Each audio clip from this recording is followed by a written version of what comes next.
ఇన్ని రోజులు మీ గురించి పట్టించుకొని షర్మిలమ్మ ఈరోజు కొత్త అవతారం ఎత్తి నిన్న మీటింగ్ పెట్టారు నగిరిలో. నేను వైఎస్ఆర్ బిడ్డ అని చెప్పుకోవడం తప్ప వైఎస్ఆర్ గారిని అభిమానించే మీకోసమైనా వైఎస్ఆర్ గారికి పేరు తెచ్చే విధంగా ఏమైనా ఒక మంచి పని చేసిందా అంటే ఏమీ చేసింది లేదు.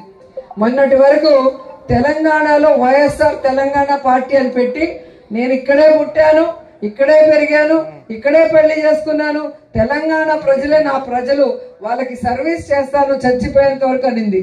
ఇప్పుడు ఆ పార్టీని గాలి కొదిలేసి ఏ రాజశేఖర్ రెడ్డి గారిని కుటుంబాన్ని విచ్ఛిన్నం చేసిందో కాంగ్రెస్, ఏ రాష్ట్రాన్ని కాంగ్రెస్ విచ్ఛిన్నం చేసిందో, ఏ కాంగ్రెస్ అయితే రాజశేఖర్ రెడ్డి గారు చనిపోయాక ఆయన పేరుని ఎఫ్ఐఆర్ లో పెట్టిందో, ఏ కాంగ్రెస్ అయితే ప్రత్యేక హోదా లేకుండా ఈరోజు ఆంధ్రప్రదేశ్ ని సర్వనాశనం చేసే విధంగా విభజన చేసిందో అలాంటి కాంగ్రెస్ లోకి జాయిన్ అయ్యి ఈరోజు జగనన్న మీద మన మీద విషం చెమ్మటం మీ అందరూ కూడా గమనించాలి.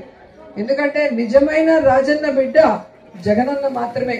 తన తండ్రి పేరు ప్రతి ప్రజల గుండెల్లో జీవితాంతం గుర్తుండే విధంగా ఆయన ఆశయాలకు తగ్గట్టుగా ఆయన కోరుకున్న విధంగా పేద ప్రజలకి ఈరోజు పనిచేస్తూ వైఎస్ఆర్ పేరు మీద పార్టీ పెట్టి ఎన్ని కష్టాలు, ఎన్ని అవమానాలు, ఎన్ని తప్పుడు కేసులు పెట్టి జైల్లో పెట్టినా కూడా ఏ రోజు పారిపోలేదు, ఏ పార్టీకి తల వంచి వాళ్ళకి సరెండర్ అవ్వలేదన్న విషయాన్ని మీరు తెలుసుకోవాలి. కానీ షర్మిల గారు ఈరోజు కాంగ్రెస్ లో చేరి వైఎస్ఆర్ ఆత్మని క్షోభించే విధంగా చేసింది.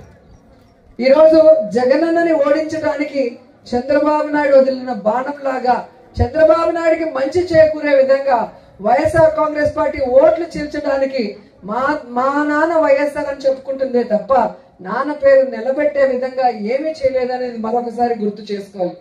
ఈరోజు వైఎస్ఆర్ ఆశయాల కోసం పనిచేసేది జగనన్న అయితే వైఎస్ఆర్ ఆస్తుల కోసం ఈరోజు రోడ్డెక్కి పోరాటం చేస్తుంది షర్మిల. ఆ తేడా గుర్తించి జగనన్నని ఆశీర్వదించండి. జగనన్న సైనికులైన మమ్మల్ని ఆశీర్వించాలని కోరుకుంటూ సెలవు తీసుకుంటున్నాను. జై జగన్, జై జై జగన్. ఈ వీడియో కానీ మీకు నచ్చినట్లయితే లైక్, కామెంట్, షేర్ చేయండి. మరిన్ని అప్డేట్స్ కోసం సబ్స్క్రైబ్ చేయండి.